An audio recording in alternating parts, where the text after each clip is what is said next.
During a White House Christmas reception on Sunday, the president delivered a very thoughtful address on what he seems to believe is the true meaning of Christmas: snakes.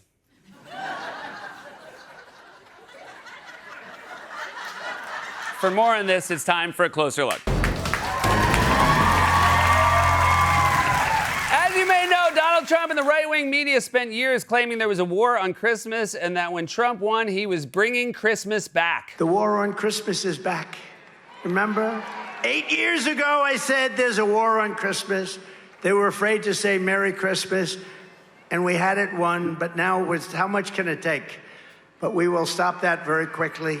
They don't want to say Merry Christmas, but now they say it. Remember in 2016, that was a whole big part of my campaign. In 2015, I made my first speech, and I said, we're going to bring back Christmas. Remember, the radical left wanted to get rid of the word Christmas. I said, I don't think that's going to work out.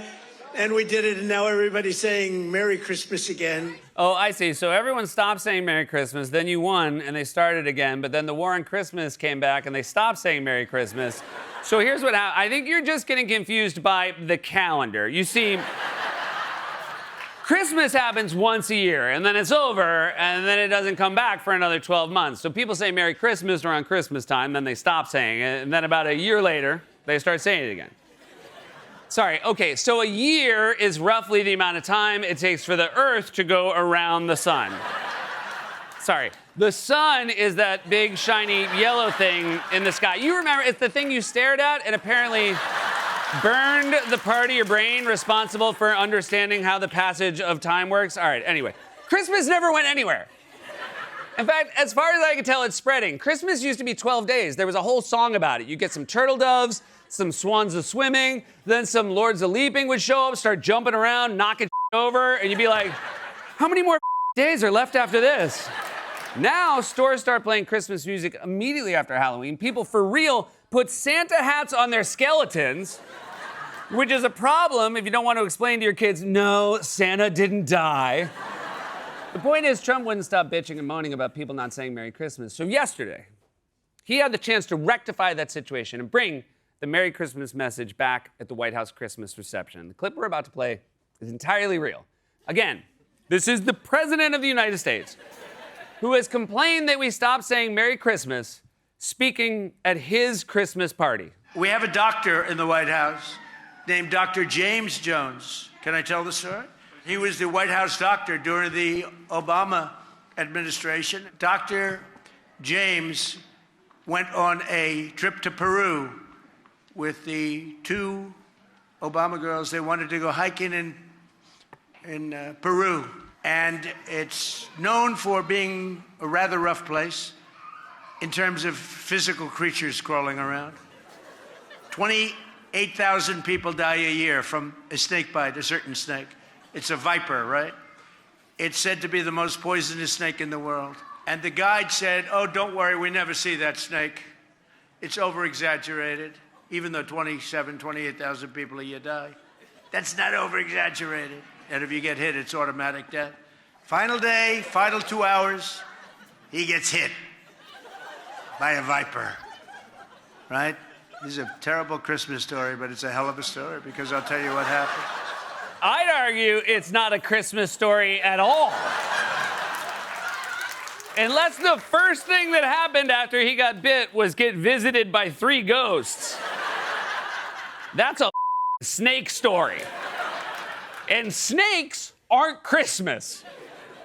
That's a hill I'll die on. Snakes aren't Christmas. There's a reason why when people list their favorite Christmas movies, nobody says Anaconda. No one wants to hear about a poisonous snake that causes automatic death on Christmas. You're supposed to be the president, not the weird uncle who collects exotic reptiles. Like, hey, kid, after we open presents, come out to my car. I got a Komodo dragon in my trunk. My present to you, you get to pet it. Just FYI, if it bites you, you die right away. Don't worry, I got him locked in a cage and oh, quick, spread out. His name Ricky. He's wearing a Santa hat. Ricky! Ricky! Merry Christmas, Ricky! You could say that again. Now, you probably think the president eventually shifted off the snake story into something more Christmassy, aka literally anything else. But much like a Burmese python swallowing the carcass of a white-tailed deer, the president kept going. The whole snake story lasted about 10 minutes, so we've put in some edits for time. He gets hit with a viper, and the viper missed him. It hit his jacket, a very thick jacket, and spread all of the venom all over the place. It went all over. The viper hit him a second time, and this time it got him on the arm. They read him the last rites. He was gone on 3 different occasions. They thought he was dead. The black mamba, the brown mamba, and the viper from Peru. You do not want to play games, okay? They thought he was dead 3 times, 3 different times. Would anybody like to go to Peru and walk around the forest? Leave the sharks alone. Don't touch the sharks. They're wonderful. I love the sharks, right? This vicious snake, and it is vicious. Teeth are like this. There's those fangs. These are not fangs you want, sucking on your arm. Did you lose anything from the brain? The power is incredible of animals. And I'm gonna just leave by saying, have a great Christmas. I'm sorry, but I don't think I will have a great Christmas. Because now the next time I walk into someone's house for a Christmas party and I see some green tinsel wrapped around the banister, I'm gonna go ape with a golf club screaming, "Watch out, it's a viper!" Also, is this sign language for fangs?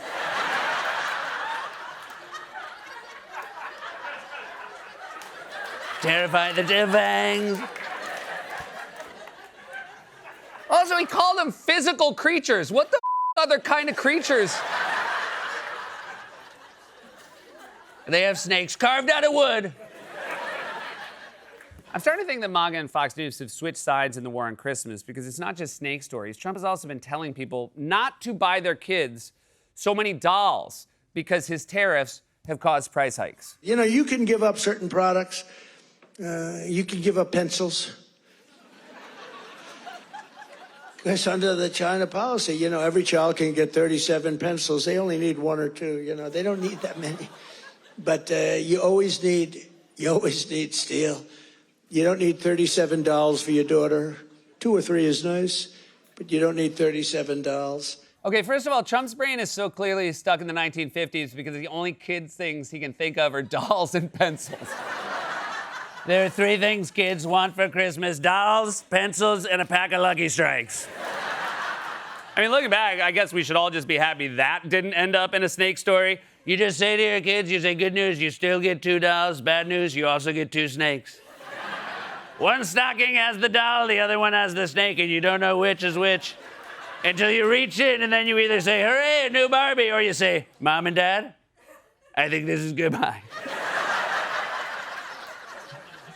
And Trump isn't the only one telling you to cut back on gifts. Fox News also has some advice for Christmas shopping. Just stop buying gifts for adults altogether. Adults don't need gifts, okay? Focus on the people in your life who are age 3 to 18. Grandma doesn't need slippers. If they don't live by you, don't get them a gift. Now's not the time to spend and break the bank sending packages across the country, Dana. Focus on the people in your life, ages 3 to 18. I'm sorry, is this your way of telling me I'm not getting $37 this year?